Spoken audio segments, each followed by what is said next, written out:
Bharatiya Janata party में दिग्गज नेता रहे राजकुमार रिणवा।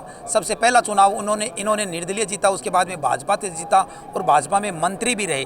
लेकिन 4 साल का वनवास काटने के बाद इनकी आज घर वापसी हो रही है। राजकुमार रिणवा सरदार शहर के अंदर भारी जनबल लेकर यहाँ पे पधारे हैं और काफ़ी संख्या के अंदर इनके समर्थक यहाँ आए और समर्थकों के साथ बीजेपी ज्वाइन करें। राजकुमार जी, आज आप बीजेपी ज्वाइन कर रहे हैं, 4 साल का वनवास काटने के बाद में बीजेपी में वापसी हो रही है, कैसा लग रहा है? मैं तो सामाजिक व्यक्ति था, लोगों ने ज़बरदस्ती पीछे पड़कर मेरे को निर्दलीय चुनाव लड़ा दिया। मैंने कल्पना ही नहीं की थी कि मैं चुनाव जीतूंगा।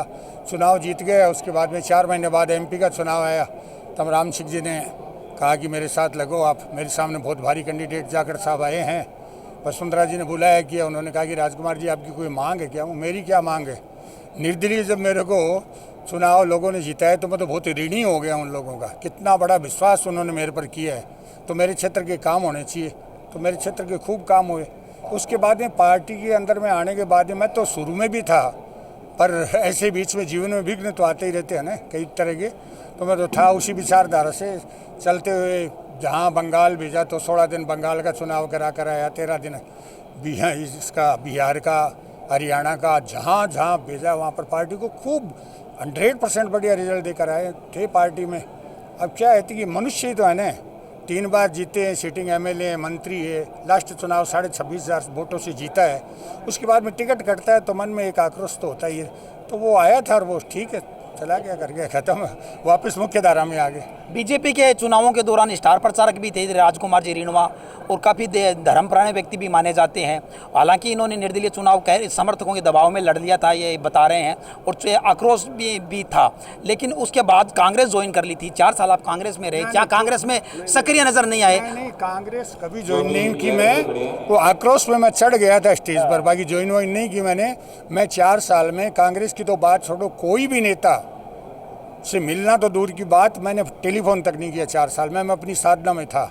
अब जनता का प्रेम मोह देखा तब चलो फिर एक बार आ जाते कर जाते हैं, क्योंकि विचारधारा की पार्टी है और उस पर टॉप में जो बैठा है वो ऐसा तपस्वी एक विभूति है कि रियली में हमारे देश का सौभाग्य है। तब मन हुआ कि उनका साथ देना चाहिए, मदद करनी चाहिए उनकी।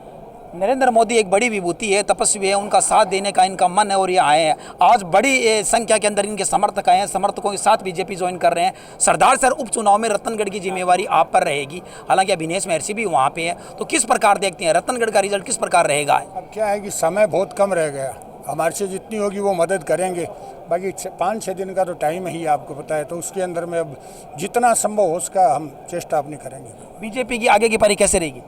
आगे तो दिख रही है 2023 में, तो अब तो कांग्रेस की स्थिति देख रही है। मुझे रात को ही लग रहा था कि शायद इस्तीफा हो जाएगा, कर जाएगा। ऐसा आपस में ऐसा तो एक राजनीतिक जो शालीनता है वो तक नष्ट हो गई, कर गई है।